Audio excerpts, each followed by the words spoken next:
할렐루야. 오늘 말씀은 요나와 나라는 제목으로, 사실 요나서는요, 나를 누구보다 잘 보여주는, 나를 비춰주는 책입니다. 요나와 나라는 제목으로 말씀을 증거하겠습니다. 하나님의 말씀은 요나서 4장 6절에서 11절까지 말씀입니다. 요나서 4장 6절에서 11절 우리 같이 읽도록 하겠습니다. 시작. 하나님 여호와께서 박넝쿨을 예비하사 요나를 가리게 하셨으니 이는 그의 머리를 위하여 그늘이 지게 하며 그의 괴로움을 면하게 하려 하심이었더라. 요나가 박넝쿨로 말미암아 크게 기뻐하였더니 하나님이 벌레를 예비하사 이튿날 새벽에 그 박넝쿨을 갈아먹게 하심에 시드니라. 해가 뜰 때 하나님이 뜨거운 동풍을 예비하셨고 해는 요나의 머리에 쪼임에 요나가 혼미하여 스스로 죽기를 구하여 이르되 사는 것보다 죽는 것이 내게 나으니이다 하니라. 하나님이 요나에게 이르시되 내가 이 박넝쿨로 말미암아 성내는 것이 어찌 옳으냐 하시니 그가 대답하되 내가 성내어 죽기까지 할지라도 옳으니이다 하니라. 여호와께서 이르시되 내가 수고도 아니하였고 재배도 아니하였고 하룻밤에 났다가 하룻밤에 말라버린 이 박넝쿨을 아꼈거든. 하물며 이 큰 성읍 니느웨에는 좌우를 분별하지 못하는 자가 12만여 명이요 가축도 많이 있나니 내가 어찌 아끼지 아니하겠느냐 하시니라. 아멘. 자, 여러분, 요나서를 살펴보면 아주 특별한 구조를 좀 보게 됩니다. 다른 성경에는 이런 구조가 나타나지 않아요. 요나서에 등장하는 모든 사람들과 모든 자연은요 다 하나님께 순종합니다. 등장인물 다 순종해. 등장하는 만물들 하나님만 다 순종해. 그런데 딱 한 사람이 순종하지 않습니다. 누구입니까? 요나라는 선지자예요. 참 특별하죠. 성경에서 보통 선지자는 하나님의 말씀을 순종하는데 다른 사람들은 다 거역하잖아요. 요나서 구조는 반대예요. 요나서에 등장하는 모든 심지어 여러분 풍랑도 순종했습니다. 요나가 할 때 배를 막 흔들죠. 풍랑도 순종했어요. 선원들도 순종해서 요나를 바다에 던집니다. 그런가 하면 큰 물고기도 하나님의 말씀에 순종해서 요나를 덜컥 삼켰다가 하나님의 말씀하시니까 육지에다 탁 토해놓습니다. 심지어는 니느웨 사람들도 순종해서 회개합니다.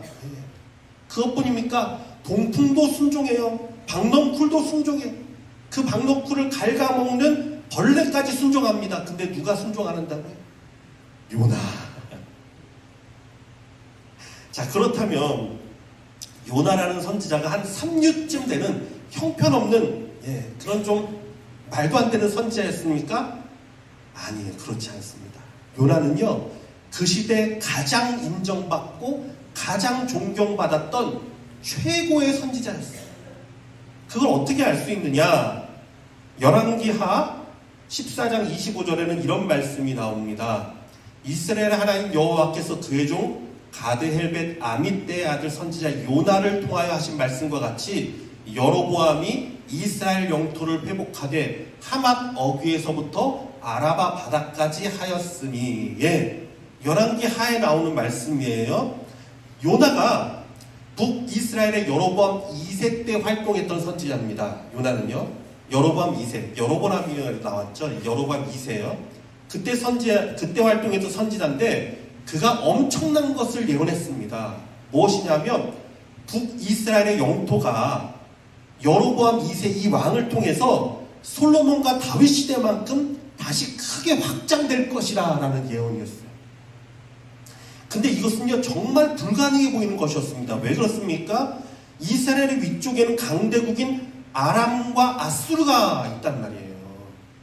이스라엘은 약소국입니다. 그게 비하면 약소국이 언제나 침략을 받았단 말이에요. 근데 어떻게 이스라엘이 그들을 몰아내고 그 넓은 영토를 차지하게 됩니까? 일반 사람 상상할 수도 없었던 이야기예요. 근데 이 기적과 같은 일이 진짜 일어났어요. 아람과 아수르가 서로 힘겨루기를 하고 있는 사이에 빈틈이 생겨버린 거예요. 그리고 여로보암 2세가 군대를 이끌고 그 빈틈을 파고 들어가서 정말 기적과 같이 영토를 차지하게 됐습니다. 솔로몬 시대만큼 위로 확장해 버렸어요. 갑자기. 이스라엘의 역사상 최초예요. 솔로몬 이후로. 요나 선지자가 예언한 그대로, 요나 선지자가 예언한 그대로 하나님의 말씀이 실현된 것이에요. 자, 여러분, 그런데 이 여로보암 2세 때 이 시기의 선지자, 이 시기에 같이 활동했던 선지자들이 2명 더 있습니다. 누구냐면 아모스라는 선지자와 또 호세아라는 선지자입니다. 자, 근데 이 2명의 선지자는 다른 게 요나처럼 이스라엘의 형통, 이스라엘의 승리를 예언한 것이 아니라 이제 후에 있을 북이스라엘의 멸망을 예언했단 말이에요. 사실은 이 여로보암 2세 이후로요, 북이스라엘이 완전히 쇠퇴해가기 시작해요. 이 멸망을 예언했단 말이에요. 자, 여러분, 질문 하나 하겠습니다. 여러분은 형통을 예언하는 선지자와 멸망을 예언하는 선지자가 있다면 누구를 더 좋아하겠습니까? 당연히 형통을 예언하는 선지자를 더 좋아할 수밖에 없죠, 사람이. 그렇잖아요. 더군다나 요나는 그 예언이 성취된 사람이에요. 다시 말해 그는 검증된 선지자란 말입니다. 검증됐어요. 그의 예언이 정말 놀랍도록 성취됐어요. 자, 그러니 백성들이 얼마나 그를 존경하고 따랐겠습니까? 이건 눈 안 봐도 눈에 화나죠. 아마 요나 선지자가 나타났으면 환영했을 거예요, 백성들이. 아, 민족을 위한 선지자다. 우리를 위해 엄청난 예언을 하고 그 예언이 성취되었다. 반면에 아모스와 호세아는 어땠습니까? 이 멸망의 예언을 했는데 아직 일어나지 않았잖아요. 그것도 내용도 멸망이잖아요. 물론 호세아는 하나님의 사랑을 또 이야기했지만 하나님께서 치시고 나서 사랑이잖아요. 그러니까 이스라엘 백성들이요, 이 2 선지자를 그렇게 미워하고 배척했습니다. 요나가 이걸 다 봤단 말이에요. 그런데 어느 날 느닷없이 하나님이 요나에게 말씀하시는데 너는 니느웨에 가서 하나님의 심판을 예언하라는 거예요. 자, 근데 요나의 마음이 막 뒤흔들리기 시작합니다. 왜 하필 니느웨입니까? 니느웨는 어디냐면 이스라엘의 원수의 나라 아수르의 수도가 니느웨란 말이에요. 아수르의 수도, 가장 중심지가 니느웨란 말이에요. 왜 원수의 나라에 가서 예언을 해야 되는지, 특별히 요나는 선지자이기 때문에 아마도 알았을 수도 있죠. 이후에 아수르가 북이스라엘을 멸망시키잖아요. 그것을 알았을 수도 있습니다. 아무튼 요나가 혹시 그들에 가서 예언을 선포하면 그들이 듣고 회개하고 구원받으면 어떡하나, 이런 생각까지 들기 시작했습니다. 그냥 하나님이 마음 먹으셨으면 아무 말 하지 않고 그냥 확 진멸해버리면 좋을 텐데. 그런데 더 놀라운 건요, 사실 요나가 하나님께서 니느웨를 멸망시키지 않으실 것을요 벌써 알았어요. 요나는 벌써 알았습니다. 나중에 더 자세히 이야기하겠지만 나중에 요나가 하나님 앞에 내가 이럴 줄 알았다며 하나님 앞에 하소연하는 장면이 나옵니다. 내가 이럴 줄 알고 하나님 앞에 얘기했지 않습니까? 자, 아무튼 요나는요 하나님의 말씀에 순종하고 싶지 않았습니다. 멸망을 예언했던 아모스와 호세아가 얼마나 고통을 겪었는지도 똑똑히 봤고, 그렇죠? 더구나 그 원수의 나라까지 가서 예언을 했다가 그들이 돌이켜서 구원을 받으면 그렇게나 자신을 존경하고 따랐던 이스라엘 백성의 원망을 어떻게 감당하겠어요? 원수의 나라를 가서 예언을 해서 그들을 구원했다, 이 소리를 들어요. 그래서 요나는요 니느웨가 아닌 다시스로 가는 배를 타게 됩니다. 자, 여기 보면은요, 자, 오른쪽으로 가면 니느웨예요.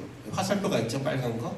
근데 요나는 어디로 갔냐면 반대편, 저 스페인 끝에 있는 다시스로 향합니다.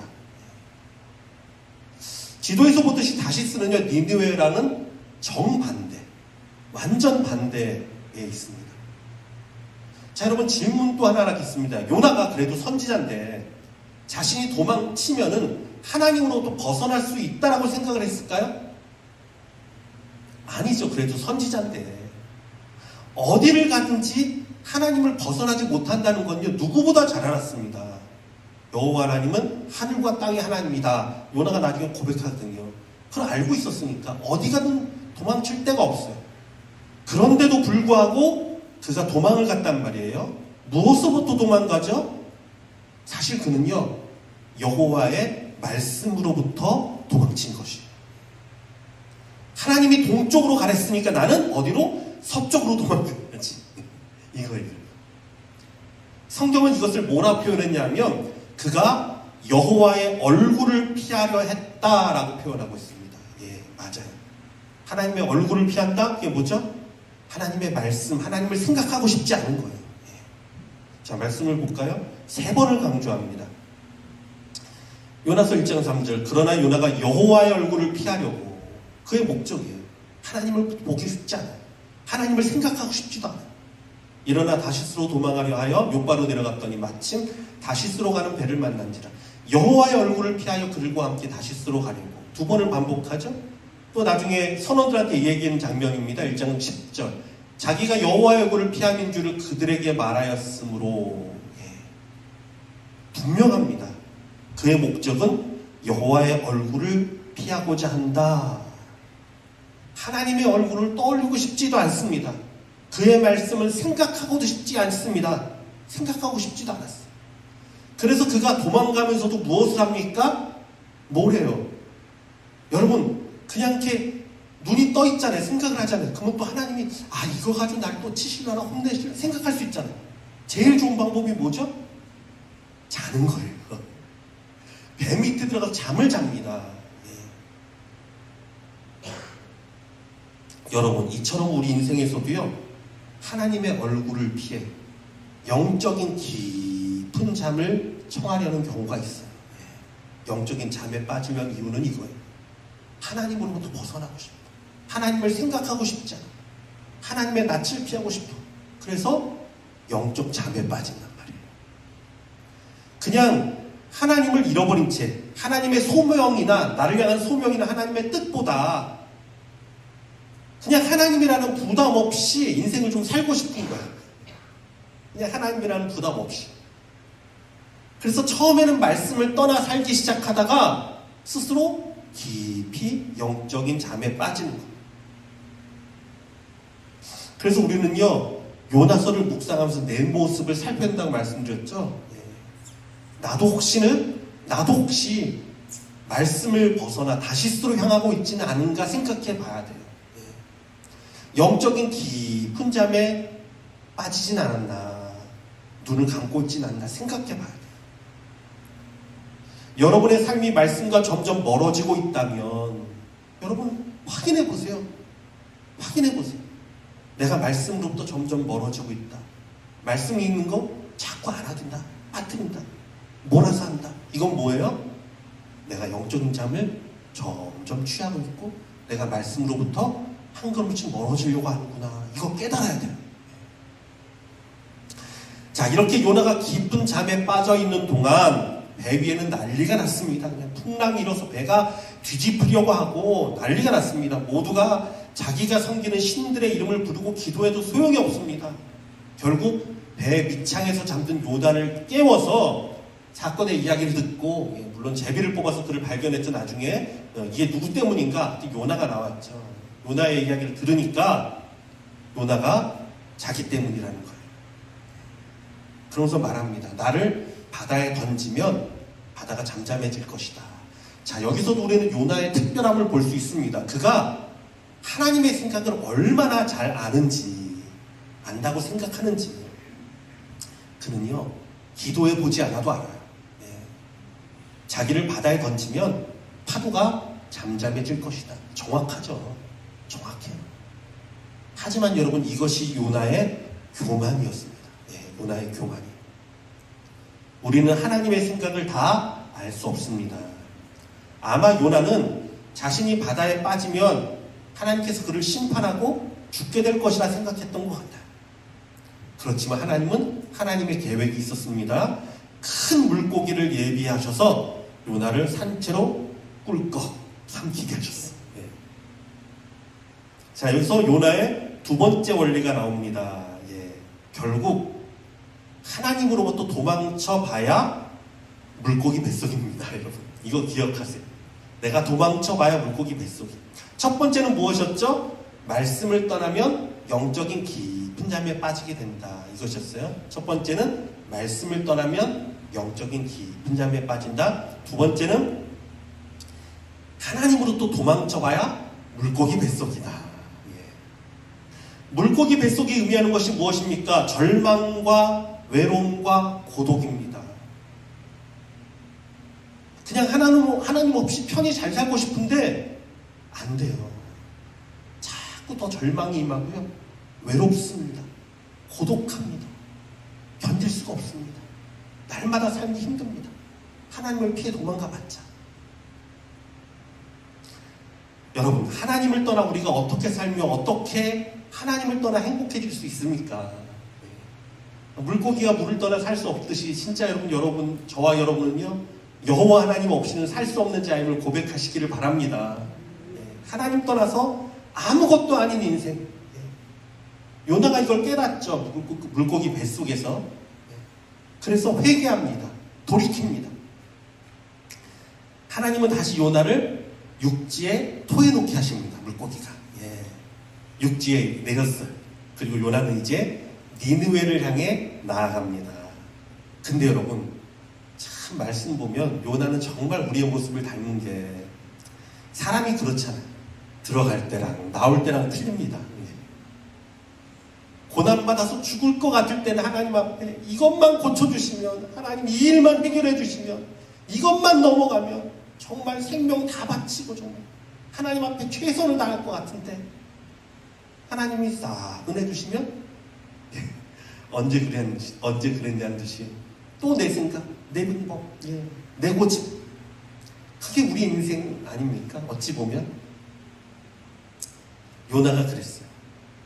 물고기 뱃속에서 그렇게 회개하고 돌이켰지만 니느웨에 가서 그 원수들의 얼굴을 보니까 마음이 편치 않습니다. 그래서 그는 니느웨는 큰 성, 3일을 돌아야 볼 수 있는 큰 성이라고 말하고 있어요. 근데 요나는요, 단 하루만 대충 돌면서 하나님의 말씀을 선포했습니다. 요나서 3장 3절에서 4절이죠. 요나가 여호와의 말씀대로 일어나서 니느웨로 가니라. 니느웨는 사흘 동안 걸을 만큼 하나님 앞에 큰 성읍이었더라. 사흘을 걸어야 돼요. 3일이죠. 그러니까. 그래야지만 다 볼 수 있어요. 근데 요나가 그 성읍에 들어가서 하루 동안 다니며 외쳐 이르되 40일이 지나면 니느웨가 무너지리라 하였더니, 하루만 다녔어요. 그냥 대충 후다닥 하루 만에 끝내버렸어요. 근데 이게 웬일입니까? 단 하루 만에 니느웨 사람들이 회개하고 금식하고 돌이키는 것입니다. 이것은 요나가 원하는 장면이 절대 아니었어요. 그래서 요나는요, 하나님 앞에 나아가서 따집니다. 하나님 앞에 따지기 시작합니다. 여호와께, 요나가 매우 싫어하고 성내며 매우 싫어했다. 아주 싫어했다. 성을 냈다. 하나님이 니느웨를 멸하지 않는 것을 보고 화를 냈습니다. 여호와께 기도하여 이르되 여호와여, 내가 고국에 있을 때 이러하겠다고 말씀하지 아니하였나이까. 하나님, 내가 이럴 거라고 말씀했잖아요. 그래서 내가 하나님 도망간 거 아니에요, 이 얘기죠. 그러므로 내가 빨리 다시스로 도망하였사오니 주께서는 은혜로우시고 자비로우시며 노하기를 더디하시며 인애가 크시사 뜻을 돌이켜 재앙을 내리지 아니하시는 하나님인 줄을 내가 알았음이니이다. 이게 뭐죠? 하나님을 비꼬는 거예요. 하나님, 그래요. 하나님은 그래, 은혜롭고 자비롭고 노하기를 더디하고 인애가 크시사 뜻을 돌이켜 재앙을 내리지 않는 분임을 내가 알았어요. 그래, 하나님 그런 분이에요. 근데 그 다음에 말이 뭐예요? 여호와, 이제 내 생명을 거두어가소서. 사는 것보다 죽는 것이 내게 나음이니이다. 이런 못된 선지자가 어디 있습니까? 그래요, 하나님은 그런 분이고 나는 이제 죽겠어요. 날 죽이세요. 이 얘기. 심지어 하나님을 비꼬았죠. 사람이 그렇게 쉽게 변하지 않습니다. 요나는 물고기 뱃속에서 회개하며 돌이켰지만 여전히 기쁘게 순종하지 못했죠. 3일 길을 다 놀지 않고 하루 만에 돌아다녔고, 그래도 니느웨 백성이 회개하자 죽기를 각오하면서 하나님께 불평을 늘어놓기 시작합니다. 여러분, 여기서도 우리의 모습이 있나 살펴봐야 돼요. 죽게 순종한다고는 하지만 금세 기쁨은 사라지고 억지로 하는 순종과 불평만 입에 남아있진 않습니까? 혹시 한때는 정말 하나님의 은혜에 감격하여 섬기기로 다짐하고, 한때는 정말 감사와 기쁨으로 봉사하고 섬겼는데 시간이 지나면서 그 기쁨과 감격은 사라지고 요나가 니느웨를 대충 돌듯이 그냥 억지로 봉사하고 억지로 섬기고 마지못해 섬기고, 그리고는 요나처럼 우리의 입술에 불평만 가득한 모습. 자, 세 번째 원리, 첫사랑을 잃어버리고 그 은혜를 잃어버리면 감사가 사라지고 의무와 원망만 남게 된다. 세 가지 원리가 있었죠. 말씀을 떠나면 영적 깊은 잠에 빠지고, 결국 하나님으로 도망쳐 봐야 물고기 뱃속이고, 세 번째 원리는 첫사랑을 잃어버리고 그 은혜를 잃어버리면, 그 은혜를 잊어버리면 감사가 사라져요. 뭐만 남습니까? 억지로 해야 되는 의무만 남고요, 원망만 남게 돼요. 자, 이후의 요나의 모습은 또 더 과감입니다. 요나가요, 성읍 전체가 보이는 곳에 올라갑니다. 그리고 초막을 짓고 니느웨를 바라봅니다. 왜? 설마 하나님이 자기를 죽이겠느냐. 그래도 나는 하나님이 물고기 뱃속에서도 건져낸 사람인데, 그래도 나는 하나님의 선지자인데 하나님이 저들을 살리고 날 죽이겠냐. 이 요나의 생각이에요. 그러니까 올라가서 자, 이제 니느웨가 망하는 걸 봐야지. 보고 있는 거예요. 자, 올라가서 초막을 짓고 보다 보니까 떼약볕이 내립니다. 너무 뜨겁습니다. 오늘 여기도 더운데 그냥 견딜 수도 없는 떼약볕이 내려집니다. 근데 하나님께서 박넝쿨을 자라게 하셔서 시원한 그늘을 만드셨어요. 시원한 바람이 붑니다. 너무 좋습니다. 근데 그 아침에 또 하룻밤 자고 일어나니까 하나님이 또 작은 벌레를 시켜서 박넝쿨을 갉아먹었어요. 다 시들어버렸어요. 또다시 뜨거운 태양이 머리를 내려치니까 요나가 죽을 것 같았습니다. 죽을 것 같았습니다. 그러자 요나가 또 불평을 합니다. 요나의 불평이죠. 해가 뜰 때 하나님이 뜨거운 동풍을 예비하셨고 해는 요나의 머리에 쪼임에 요나가 혼미하여 스스로 죽기를 구하여 이르되 사는 것보다 죽는 것이 내게 나으니이다 하니라. 하나님이 요나에게 이르시되 내가 이 박넝쿨로 말미암아 성내는 것이 어찌 옳으냐 하시니, 그가 대답하되 내가 성내어 죽기까지 할지라도 옳으니이다 하니라. 참 요나는 대단한 사람이에요. 하나님 앞에 어쩜 이렇게 내가 성내어 죽기까지 할지라도 옳습니다. 이 선지자의 굽힐 줄 모르는 자기가 옳다 외치는 것, 정말 누구를 많이 닮지 않았습니까, 여러분? 자, 한번 따라해볼까요? 손가락을 하나 딱 들어보세요. 요나 해보세요. 요나. 요나. 날 닮았어요. 나는 옳은데 다른 사람들은 다 잘못된 것 같고, 나는 옳은데 억울한 일만 잔뜩 생기는 것 같고, 나는 옳은데 하나님은 내 손은 안 들어주시고 다른 사람 기도만 응답해 주시는 것 같고, 바로 요나가 문제예요. 사실 여러분, 우리 인생이 대단한 것 같아도요, 박넝쿨 하나에 크게 기뻐하고 때로는 그 박넝쿨 하나로 죽겠다고 소리치는 게 우리 인생입니다. 이게 우리 인생입니다. 자동차를 타다가 속도 위반을 했어요. 경찰이 딱 다가오니까 세상 무너지는 것 같습니다. 이거 어떡하나. 근데 경찰이 나를 보더니 조심하세요. 그리고 가라 그래. 그럼 어떻게 됩니까? 죽을 것 같다 갑자기 하늘을 날 것 같습니다. 너무 좋은 거예요. 이게 우리 인생입니다. 급한 일 있어 밖에 나갔다 왔는데 아이들이 막 집안을 난장판을 만들어놨어요. 막 화가 치밀어 오릅니다. 엄마가 얼마나 힘든지 알아? 얘들아 막 견딜 수가 없습니다. 그런데 그 아이가 감기라도 걸려서 아파 누워있으면 어떻습니까? 아이고, 그 화나는 감정이 어디 있어요? 내 심장이라도 꺼내주고 싶습니다. 이게 우리 인생. 새 차를 사서 기분이 너무 좋았어요. 이 차 참 너무 좋다. 근데 다음날 누가 그 차에 스크래치를 쫙 내버렸어요. 도망가 버렸어요. 그러면 좋았던 감정은 하루 만에 싹 사라지고 화가 막 끓어오르는 게 우리 인생이에요. 박넝쿨 하나에도 수시로 바뀌는 우리의 마음과 우리의 인생.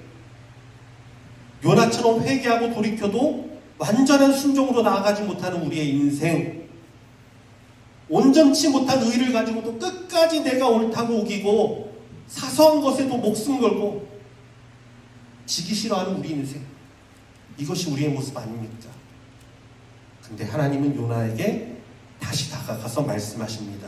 우리 다 같이 10절에서 11절 말씀 같이 읽어볼까요? 시작. 여호와께서 이르시되 내가 수고도 아니하였고 제비도 아니하였고 하룻밤에 났다가 하룻밤에 말라버린 이 박넝쿨을 아꼈거든. 하물며 이 큰 성읍 니느웨에는 좌우를 분별하지 못하는 자가 12만여 명이요 가축도 많이 있나니 내가 어찌 아끼지 아니하겠느냐 하시니라. 아멘. 자신이 대단한 줄 알았지만 하나님의 마음도 다 알고 하나님의 생각도 다 아는 것 같았지만 사실은 작은 박넝쿨 하나에도 천국과 지옥을 오가는 미련한 인생. 그러나 하나님의 말씀을 들어보니 하나님은요 모든 사람이 구원에 이르기를 원하신답니다. 그 구원을 위해 자기의 독생자 아들까지 다 내어주신 분. 이 하나님의 깊은 사랑의 마음을 우리가 어찌 다 헤아릴 수 있겠습니까? 요나는 마치 자기가 하나님의 생각을 다 아는 것처럼 행동했지만 사실은요 하나님의 깊은 마음은 전혀 모르고 살았던 사람이었어요. 요나서는 사실 이거로 끝납니다. 근데 우리는 충분히 짐작해 볼 수 있었어요. 하나님의 이 말씀을 듣고 아마 요나는 땅을 치고 울고 회개했을 거예요. 하나님, 제가 참 미련했습니다. 하나님을 안다고 했는데 나는 하나님을 하나도 모르는 미련한 자입니다. 여러분, 그렇습니다. 우리도 하나님을 아는 것 같지만 사실은 모르는 인생이에요. 우리 생각에 내가 이걸 하면 또 고생하겠지. 내가 또 말씀대로 순종해봤자 변하는 거 하나도 없을 거야. 여러분, 사실 우리가 변화되지 않는 이유는요, 우리의 생각이 변화되지 않아서 그렇잖아요. 내 생각이 빨라서 그래요. 시도도 안 하려는 게 얼마나 많은지 몰라요. 내려놔야 돼요. 나는 모릅니다. 그러나 하나님을 아십니다. 하나님 말씀에 순종하면 하나님이 이루십니다. 하나님의 역사가 일어납니다. 사랑하는 성도 여러분, 요나서를 통해서 우리의 모습을 점검해보고 우리도 다시금 말씀 앞에 돌이키고 하나님께로 돌이키는 복된 인생 되시길 주님의 이름으로 축원합니다.